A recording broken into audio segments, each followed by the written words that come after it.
Hey, welcome to Street Smart Guide. I'm here with the Ugly Club. So, the Ugly Club. Who came up with that? Not any of us. Not any of us. It was actually a name that came out of the kind of like the beginning of the band, where we were just getting together and collaborating as a group of friends. Very much like a club, actually, with no intent to form a band. So our original guitar player, Mike, who's actually Rick's brother, he came up with the name, and we really liked it, and it sort of made sense for the music that we were making at the time, and the intention to keep it as this interchanging lineup, which gradually just grew into the band that is today, because we were just used to like playing shows and being more organized, and it wasn't really possible to sustain like this interchanging, flexible thing. I saw your performance tonight. It was fantastic. You guys did a great job. What brought you out? Do you know? Don't know what that means.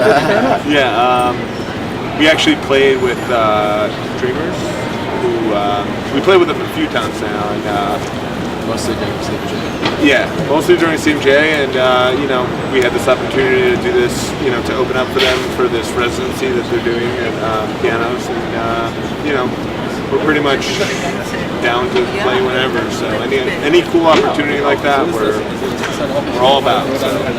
It's a great venue. Have you played there before? Yeah, we played there 2 or 3 times. And you were speaking about CMJ. How was that experience for you guys? Yeah, it was awesome. Yeah, we had a couple shows during the week. He was like, wow. They went really well. Can you not wait? Oh, man, it's BTM in the motherfucking building, man. BTM! Yeah. Yeah, and then we got a last minute opportunity for another show on Saturday, and just to be thought about, to fill in to be an on-call band like that, to be in someone's mind, like, oh, well, let's hit up the Ugly Club and see if they can do it. That in itself was just awesome to be considered. So obviously we jumped on it. Yeah, CMJ is great because it's just like a full week of shows, and to have just to be out there for anyone that is interested in checking it out is great. If you're not playing shows during that week, it's rough for like anyone that is in the industry and has wanted to check out the band and has been tuning it in. It's not great to like be out in the open during that week. So you kind of want to be in the loop of things. Right, so it's great to we had 3 shows this year. It's pretty standard for us, like 3 to 5 shows a year.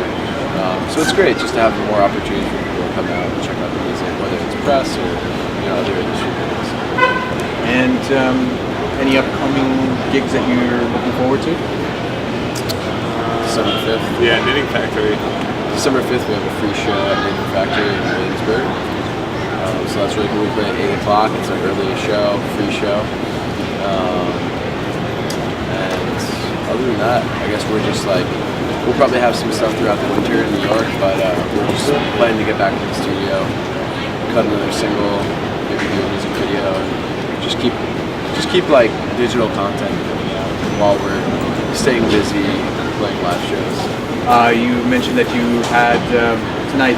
You had played a new song. Is that something that you're looking at recording, or? Yeah, I think so. It's kind of funny, like as the songs come, you kind of think what you're gonna record next, and then we demoed some stuff, and the song we played tonight, that was our new song, was kind of one of those organic things where when we demoed it, it was kind of just like everyone that was there in the room kind of was like, yeah, that's the one. So it kind of organically was like, okay, that's what we're doing next. So that's cool. Great, it's a great song. So thank you. Appreciate hearing it from the studio. So I know I didn't ask you this before. You're a 4-member band. One of your guys had to fly off. So the 3 of you here tonight, you want to just let everybody know each one of you and what your role is in the band? Cool. I guess I'll start. I'm Ryan. I play drums, and I'm also Ryan. yeah, And I sing. Not to be confused with drummer Ryan. yeah. But I play guitar and I sing. Rick and I play bass guitar. And we're missing And Taylor. the keyboard Taylor player, and I play keys. who pretty much looks just like that. So Just like a kind of like a Muppet. yeah, With a kind tie. of a Muppet. A question for you guys. I mean, I know that the world is all over the place with so much going on in it. You know, there's war going on in different countries and so forth. I wanted to find out your guys' view on the role of the artist in growing up in a culture like we are.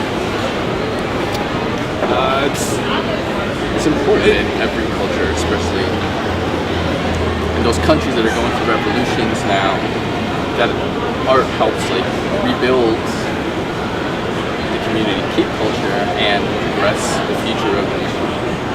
We're lucky here. We live in New York. We get to play here whenever we want, do whatever we like, dress and express ourselves. Yeah, it's also just very different, and you know, we're fortunate. You know, social media these days. It's you know, we're all guys that kind of grew up without that kind of stuff. So to have, you know, that kind of outlet to be able to put yourself out there constantly is really cool, because you know, we've all been playing music for years. So to go from like having to like, you know, record your demos to give them out at shows, to being able to like record a song and put it online, and it's there, you know, it's there for the world to take. You know, that's a pretty cool thing. Yeah, and just like as far as like the current state of, you know, the world and like artists within like the global music scene, I think it's interesting because you can kind of like, there's two stances you can take. There's artists that do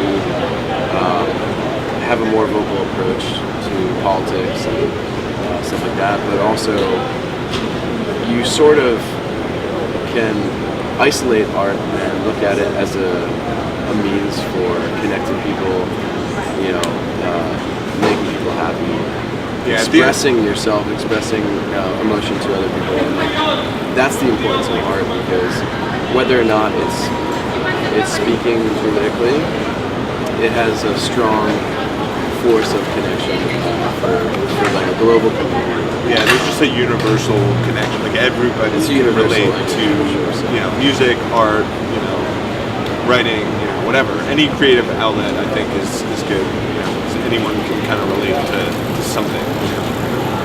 So true. Is there anything that you're wanting to let everyone know? Anything else that I haven't asked you that you just are dying to get out there that you want people to know about? Pretty much covered it all. But yeah, just check us out. We're playing around New York and the tri-state area often, and we'll be releasing the music soon. You can check us out at thealphabetical.com and follow us on Facebook, Twitter, YouTube, SoundCloud, all of our social media. And yeah, definitely just follow the band, because we're constantly releasing new content. Right. Promise we're working hard to get music out as quickly as possible, and you know, always working. So. Fantastic. See you in Austin. Thanks, guys. I'm Mar. This is Street Smart Guide, and everybody, I encourage you to join the Ugly Cub wherever you can find them. Make sure you get on board. Thanks, guys. Thank you, man. Thank you so much. This is our last song. We are the Ugly Club. Stick around for all the bands tonight.